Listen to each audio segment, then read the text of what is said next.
Oh, yeah. Oh, everybody's going down. Everyone's going down. That's what I said yesterday first hour. I don't blame That's what Father told me. He's like, I'm going on the bus. My turn.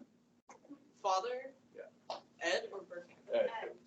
Okay. Makes sense. So today, I'm going to tell you what all that work meant, all that time we spent doing the political spectrum, okay, what it means, okay. Have you added up your yeses and nos? Yes. If you haven't, go ahead and do that. And if you're on the fence on some of them, get off the fence and answer yes or no. Okay. Get off.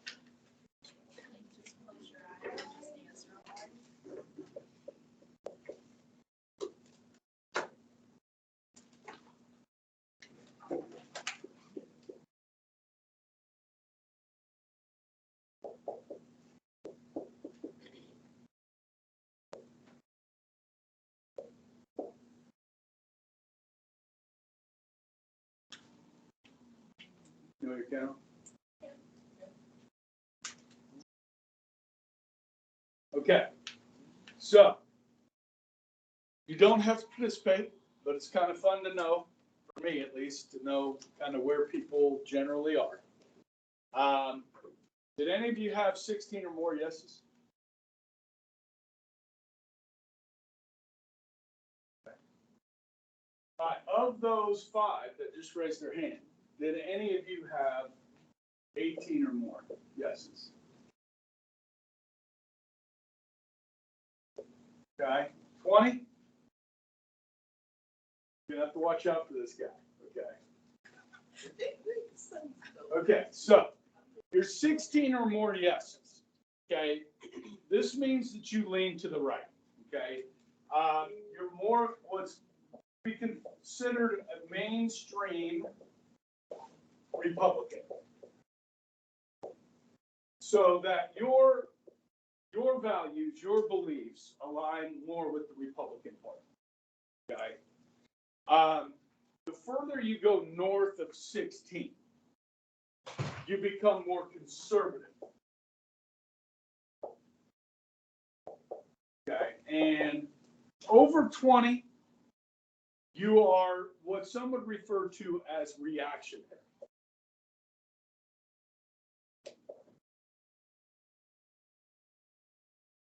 Very conservative, right wing. Okay. Now, how about you guys that had like 13, 14 of each?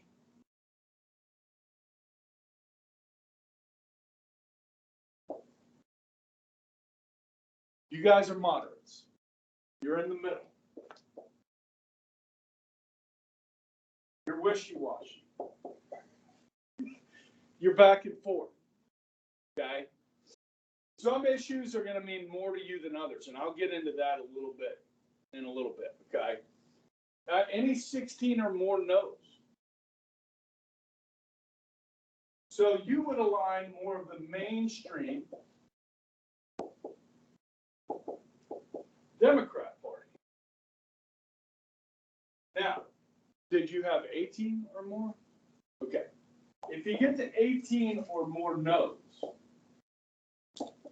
you would be referred to as liberal. Okay. If you get into this 20 range, progressive. Okay. Now, let's put some names with this. Okay, like some people that you may know. Like, how many of you guys know who Ted Cruz is? Yeah, he's a senator from Texas, ran for president. He's conservative. Okay. Your more mainstream Republicans be somebody like George W. Bush. Okay. Not a super conservative guy. His father really was more of a moderate Republican. Okay.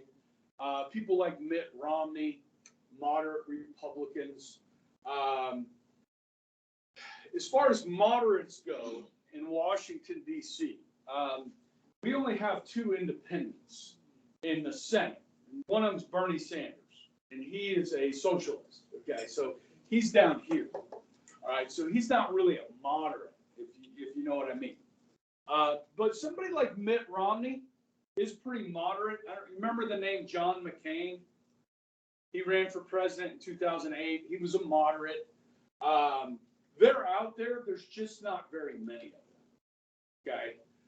So your mainstream Democrat, okay, somebody like Joe Manchin from West Virginia. Okay. And then your more liberal Democrats and progressive people like Barack Obama. AOC is a progressive. Okay. And so forth. So when we look at the political spectrum, guys, this is simple. Okay. There's your fence where the moderates are sitting. Okay. In the middle. You go to the right, get Republicans. Go to the left, get Democrats. Okay? You go further right, get conservatives. Go further left, you get liberals. Go further right, you get reactionary. And all the way out here on the far right, you get fascism. You go to the left, you got liberals, progressives, or socialists. And then on the far left, communism. So there's your left wing and right wing. Okay? Now, most Americans are here. Okay? Now, when you look at this, your conservatives make up about 20% of the U.S. population. Okay, now, at our school, we tend to have more conservatives because of social issues, like abortion, gay marriage, these sorts of issues, okay, family values issues. About 20%, okay, of Americans are independents. That number has grown a lot over the years. Okay.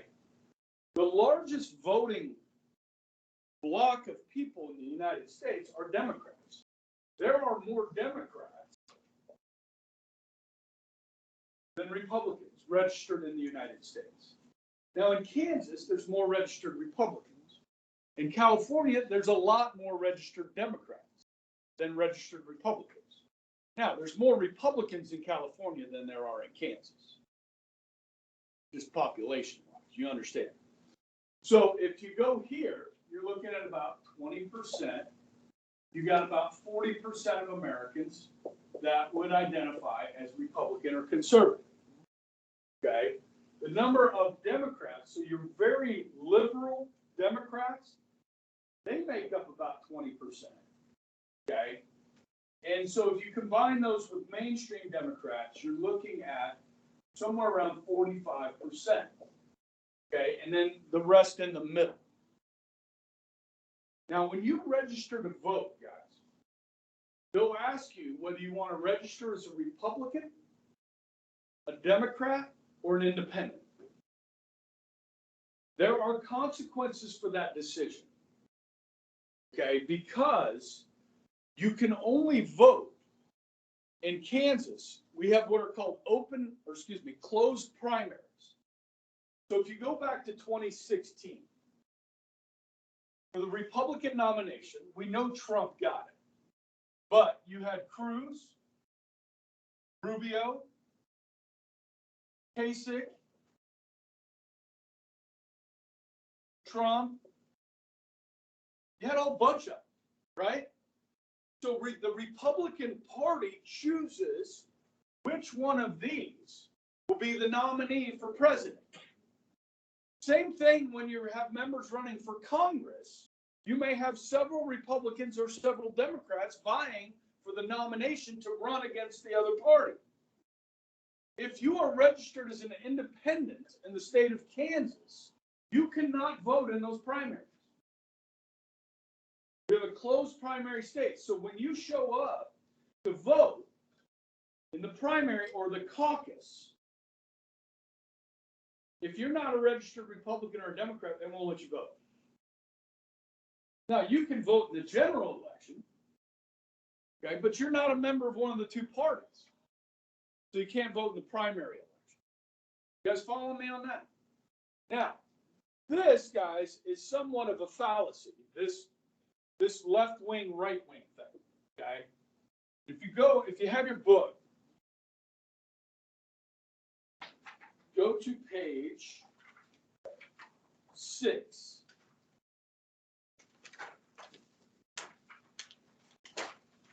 And look at the bottom of page 6.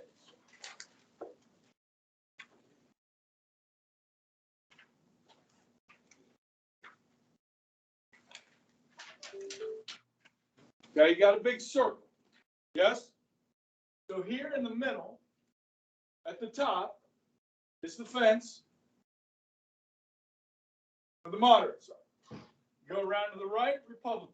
Go around to the left, Democrats. Liberals. Progressives. Conservatives. Reactionary.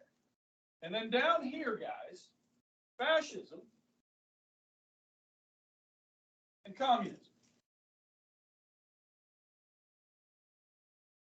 Yes?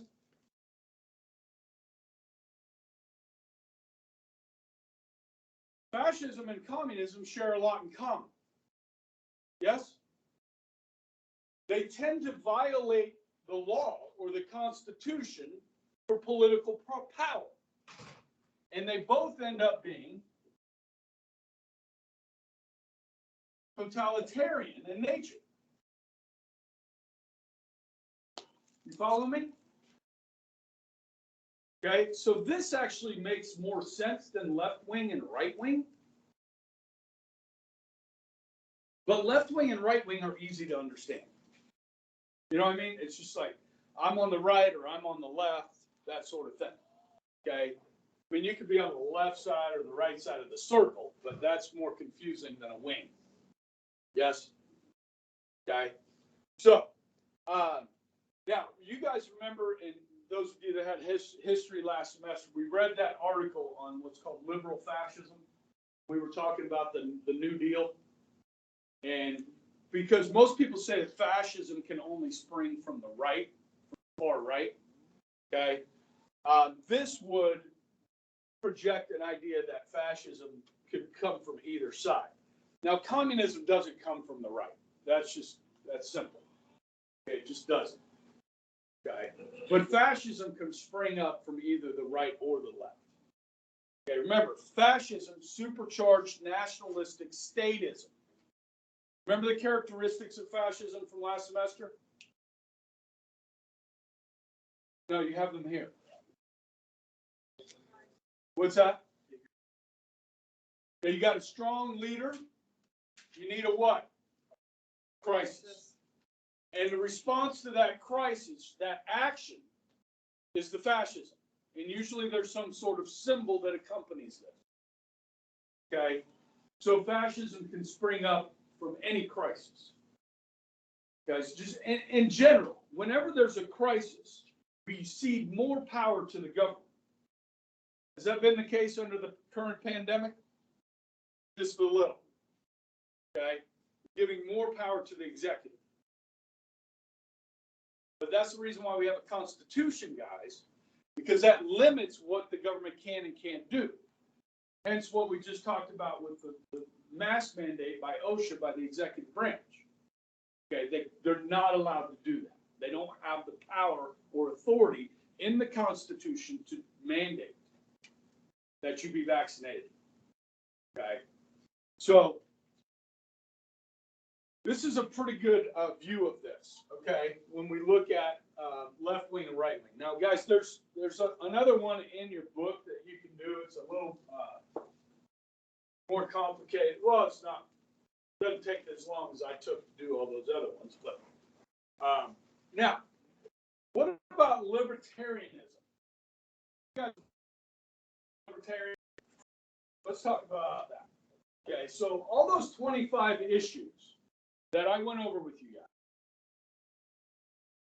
you can kind of break them down into about 3 different areas. Okay. Pocketbook issues, taxes, spending,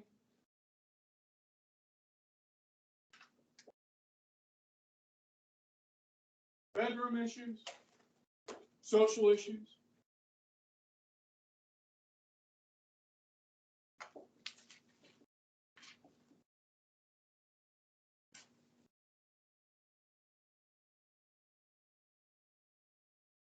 Hawks and ducks, war and peace.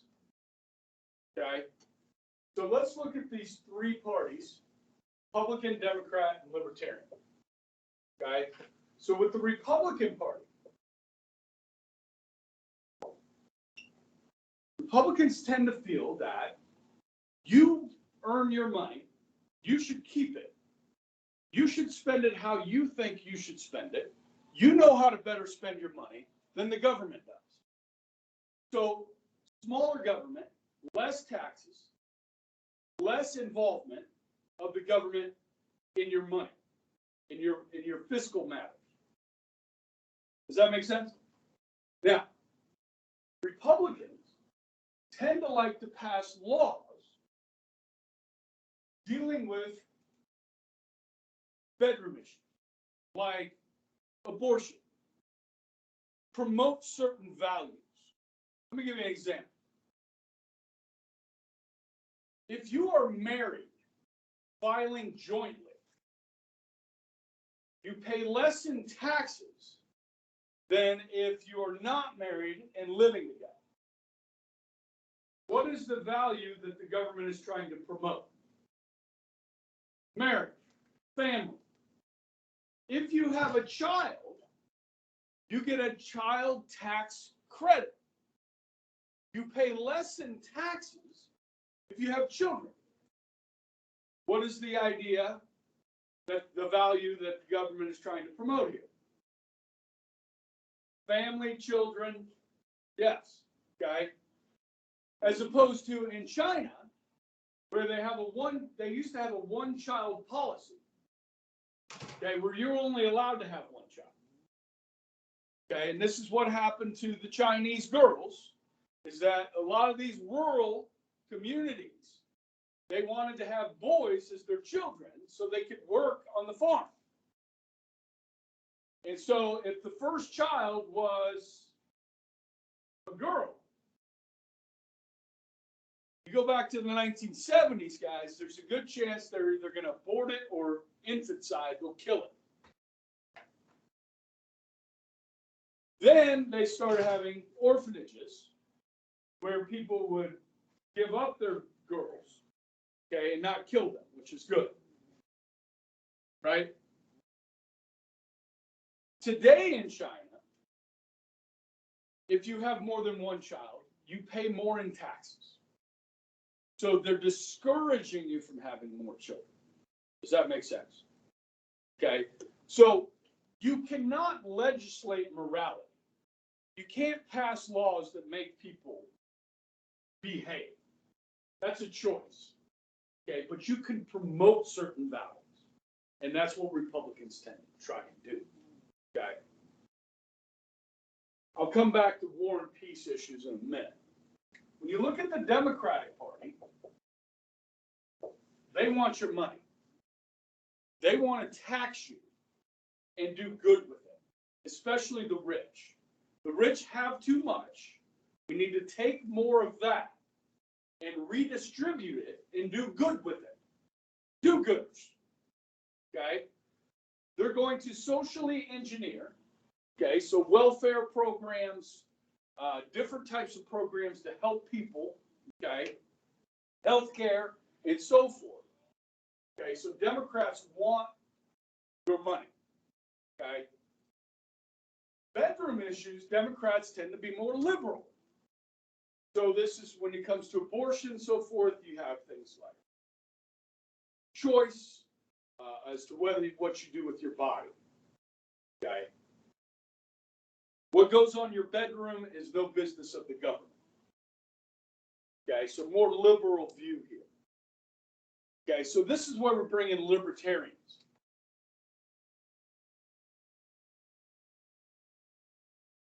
And generally, guys, this is how libertarians think. Nope. Get out of my pocketbook. Government should have an army for defensive purposes, should have police and firefighters, and build roads. Other than that, the government really doesn't have a role. Butt out. Leave me alone. And, oh, by the way, government, I want individual freedom. If I want to put things in my body, like marijuana or other drugs, that's on me. That's my choice. The government has no power over what I do.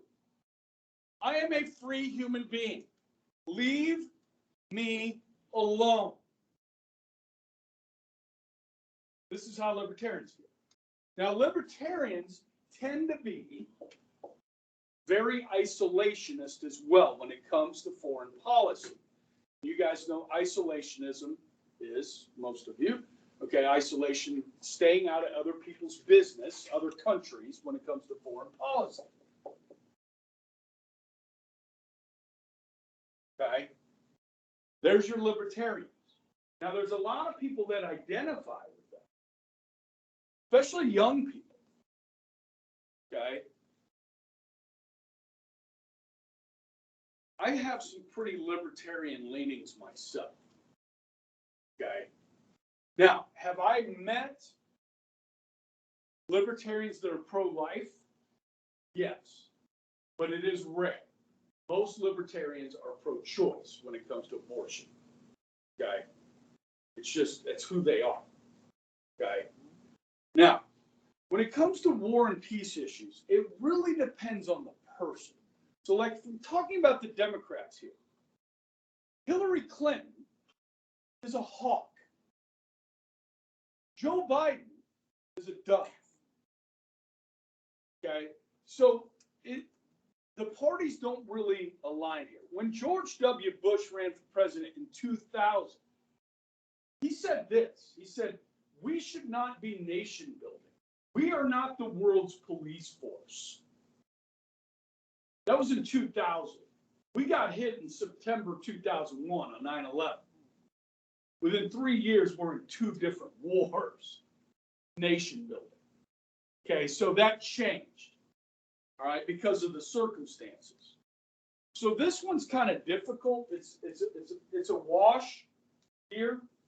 Okay, now historically, Republicans have been isolationists. If you go back to the early part of the 20th century, if you look at the major wars that the United States has been in, going back to World War I, who was in office when we went to World War I? A Democrat, Woodrow Wilson.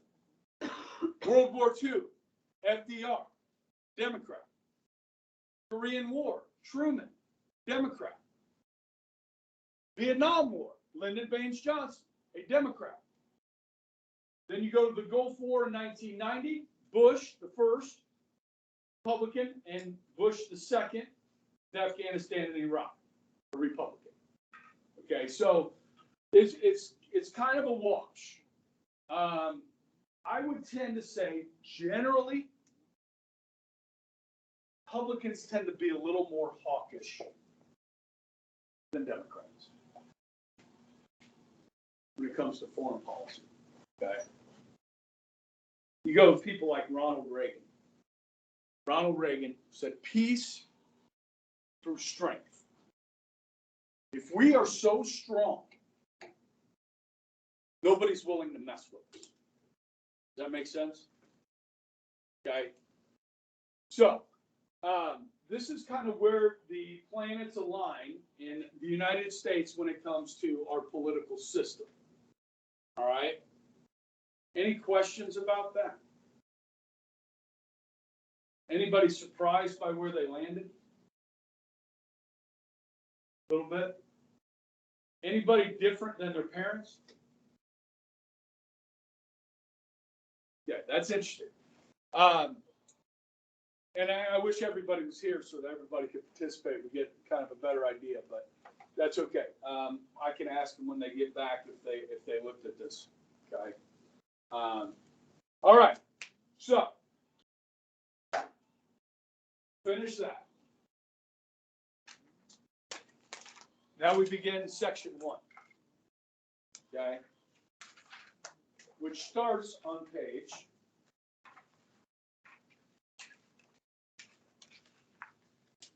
14. Now, as I told you guys earlier, this, as far as our first test, we still got a long way to go, okay? We haven't even started the nose. But we're about to start the nose. So, if you have somewhere that you're going to put your notes for the semester, you get those out, okay?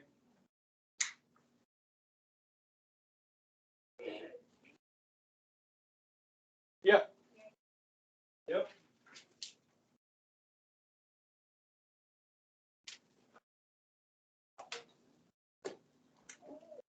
Okay.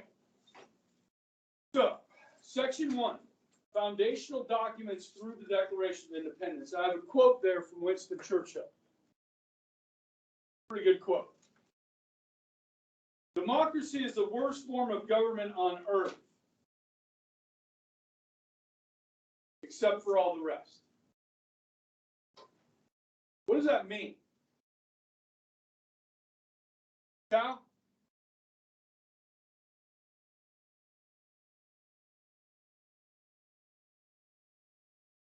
Democracy is the worst form of government on earth, except for all the rest.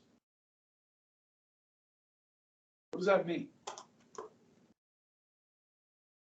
Hannah? Democracy is messy. It's messy. It's frustrating. Yes? You think President Biden is frustrated that he can't get his human infrastructure bill passed? Yeah. In fact, there are many people calling to change the rules of the Senate so they can pass it. To do away with 200 years of tradition in the Senate so that they can pass this with 51 votes. And it cannot be filibustered. It's frustrating. It's actually, guys, democracy is a system of mutual frustration, where vice is blocked with vice. You want to do something in Washington, somebody else wants to do something else. Okay, and so that becomes frustrating. Same thing in Topeka. Same thing at the Wichita 259 School Board, if you've been following that episode. Okay. All right. So, topics we're going to look at. We're going to look at states, nation states, government, and countries. We're going to look at origins of the state. We're going to dig into the social contract theories, different forms of government based on different criteria. We're going to look at economic theories as forms of government, where power lies in government at the national, state, and local level. We're going to look at different forms of government, that's on geography, okay, and where the power lies within government. We're going to look at the 5 basic concepts of democracy, okay, and then after 6, this is where your essay begins, okay, which we will go back and look at the English constitutions, the Magna Carta Petition of Rights, and the English Bill of Rights. We're going to look at the colonial era, the revolutionary era, and look at the founding documents like the Declaration of Independence, important speeches that took place leading to the Declaration. Okay? And that will all be part of your essay. Okay? So what we're going to do is we're going to start with a basic definition of government.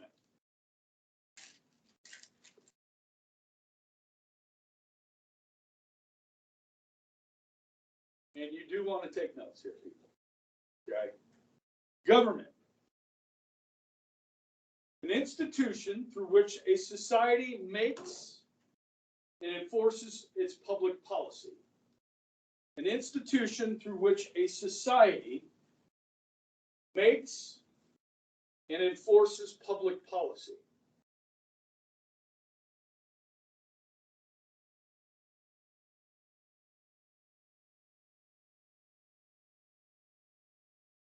What would you call an institution through which society makes and enforces public policy? Government. Would you be able to match that on a test? I hope so. Public policy. What is public policy? Now, in history class, I taught you, when we talk about something that is public, we are generally referring to what? We talk about public schools, who runs the school? Yeah. Public meaning government. So public policy is all things that government does is public policy.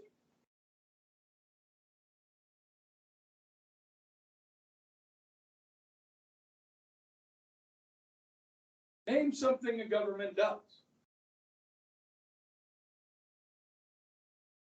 It passes what? Laws.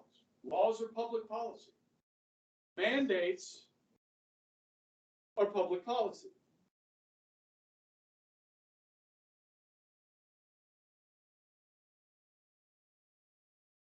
You guys know what an ordinance is?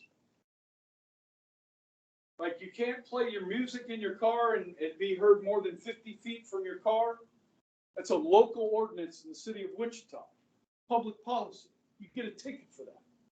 I had a kid in my third hour got a $90 ticket playing his music too loud in his car at the car wash. Public policy. Okay? Now,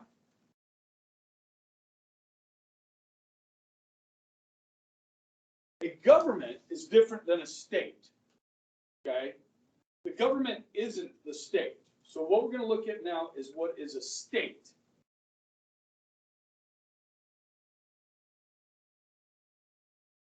Now, this can be confusing living in the United States, because we have 50 states, right? We have one United States. Yes?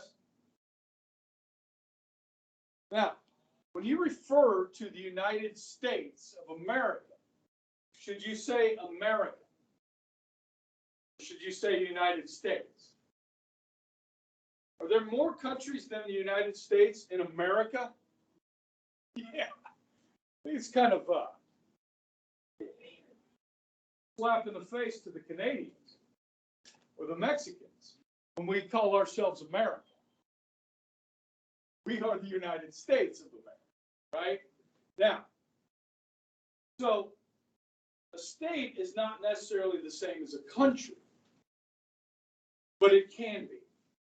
You ever heard of Israel referred to as the state of Israel? Okay, nation states and then states, they're different, but they're the same. Confused yet? So let's look at 4 characteristics of a state. How many? 4 characteristics of the state. So in order to have a state,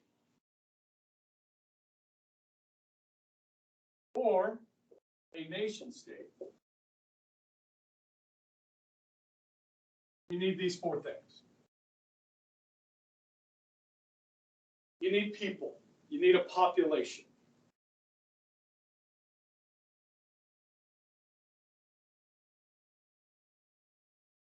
Which country, you don't need to know this for the test, has the most people?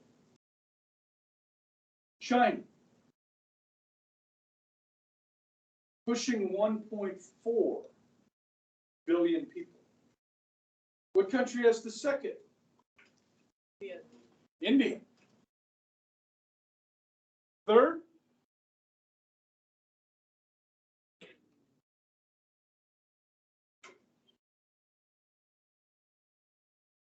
The United States. America. 4, the largest Muslim country in the world. Majority Muslim country. Indonesia. Okay. What's the smallest population country?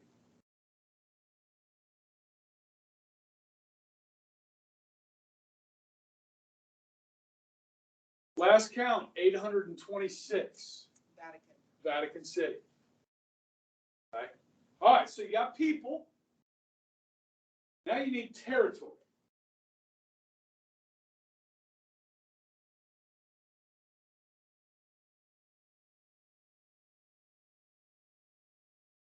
Which country has the largest landmass? Russia. And the smallest? Vatican City. Okay. There are some small islands. You also have Monaco, very small country on the French Riviera.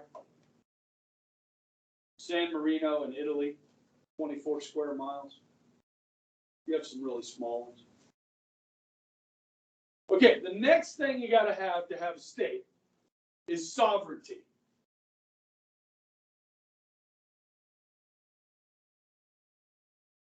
SOVEREIGNTY.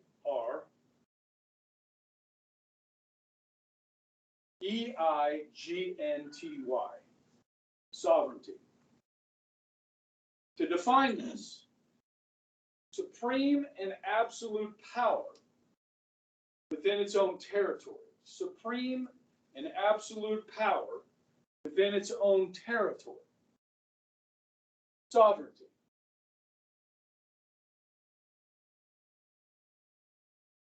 Now, that's a loaded word, the word sovereignty, okay? But basically, it means the right to rule. So when you guys are 16 years old, you can get up, walk out of this school, and legally never come back to school. You can drop out of school legally at 19, or at 16, excuse me. If you're 15, you're said to be truant, and you're supposed to be in school. At 16, you're sovereign. Now, at 16, can you buy cigarettes? No. At 18, you become more sovereign. You used to be able to buy cigarettes, but you can buy a shotgun at 18. You can vote at 18. Bell about to ring? Sarah, just looking at the clock. At 21, you become more sovereign, right? You drink, you smoke, buy a handgun. Okay? Become more sovereign. Right to rule. Right? And the last thing you need, characteristic of the state, is government.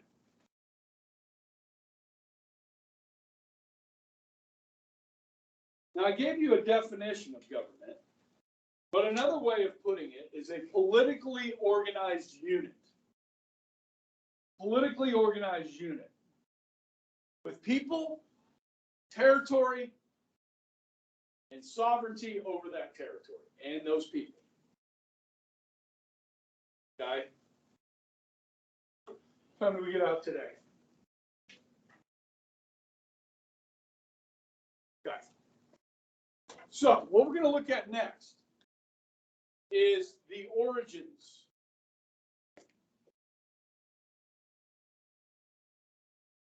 of a state. So for this, guys, we go back, way back in history, okay? Looking at history. The first one of these, there's 4, okay? First one of these is the force theory. These are origins. Origins of the state. So we got the characteristics of a state. Now we're going to look at how they originate. Force theory. You guys all heard of Genghis Khan?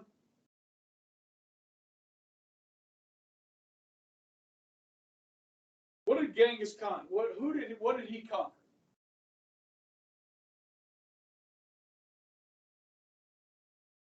Asia.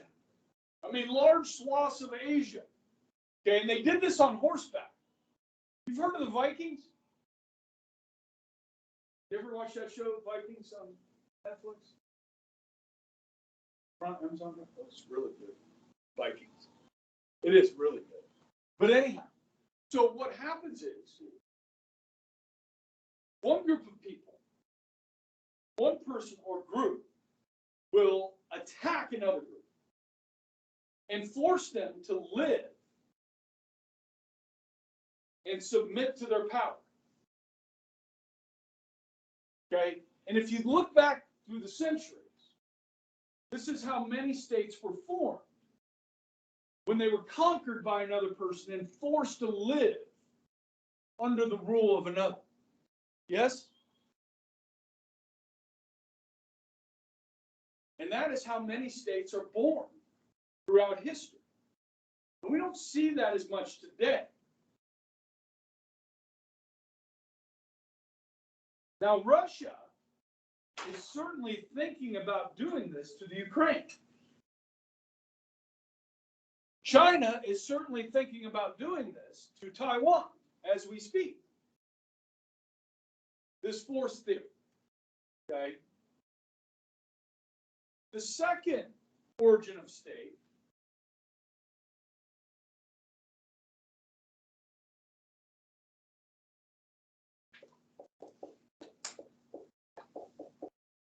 is the evolutionary theory.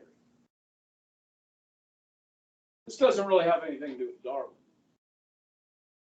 but more with the term evolve. So you start with a family. Family grows. Now you have a clan.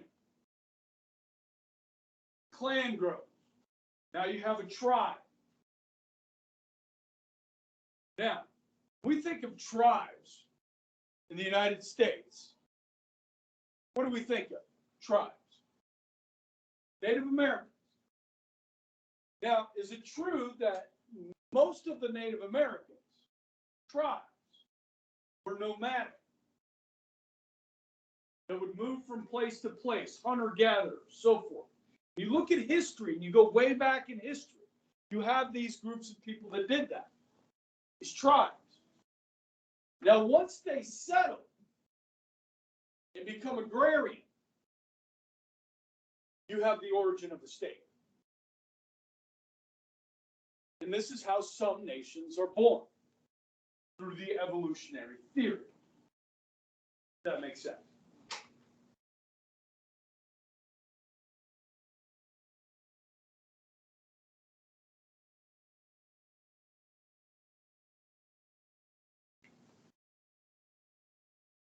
The third origin of the state, one that you are familiar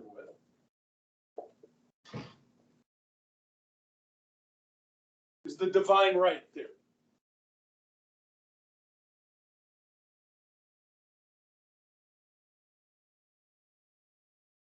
With this, guys, we look at our European kings and queens, yes? Whether it's Henry VIII, Louis XIV, Elizabeth I, George, you name it, William and Mary, okay? You're looking at a king or a queen that claims a divine right, a right from God, to rule over a kingdom and its people. We still have this today. You guys have all heard of the kingdom of Saudi Arabia. They have a king. Okay? If you go back just to the Japanese in the 20th century, under the emperor, okay, the emperor was a descendant of the gods, the sun god in particular. A divine right to rule over that empire or that kingdom. Okay? And so for centuries, we have these. whether it's in Russia, France, Britain, Spain, Denmark, it doesn't matter. The divine right rulers ruled for centuries. Now, ladies and gentlemen, we are born out of this. We are born out of a rejection of this divine right theory. Now, can you think of any legitimate divine right rulers in history that were legitimately put there by God to rule over people?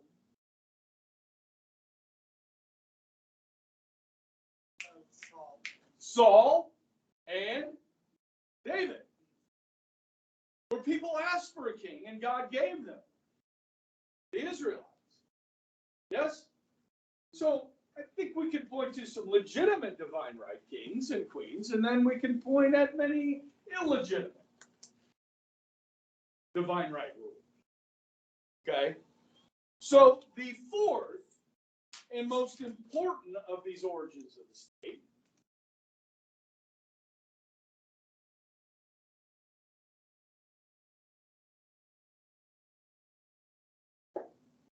is the social contract theory.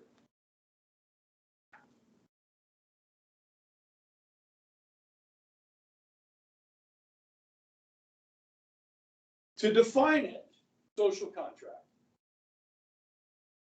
is government is an agreement.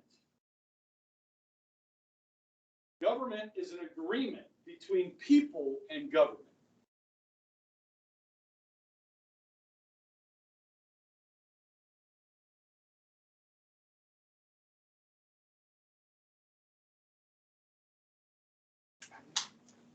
We are all today in this room, in this country, part of that social contract. We agree to allow a government to exist, to rule over us. We got to choose that type of government. That's a social contract. Okay? Now, figuring out the right government to use for human beings is important. Take a look at yourself in the mirror as a human being. We're all human beings. Are we violent?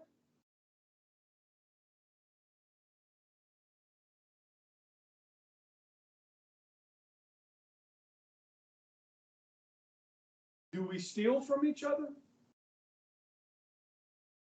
Do we harm each other?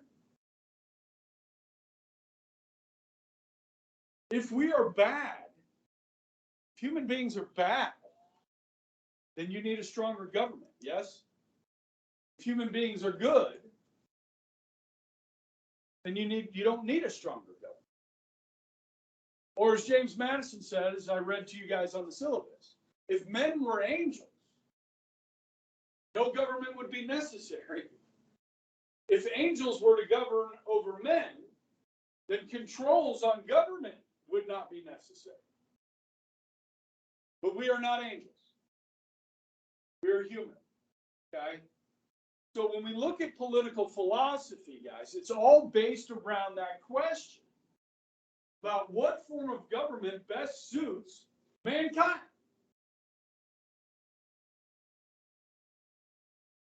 And your view on human nature is going to affect your opinion on it. Okay? So as we move forward, trying to figure out how to do this with everybody on the bus. But on page 15, 16, 15 through 18, I have three different political philosophers that are dealing with social contract.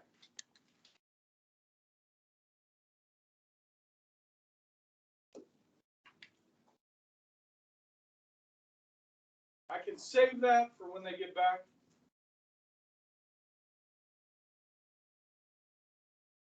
Okay. I did tell them to take their books. I don't know if they did. So we'll save that for when we get back, okay? And we will have, you know, like a day where we'll have reading, and then we're gonna have to discuss it, okay? So we'll hold off on that, and I will jump into different forms of government, okay?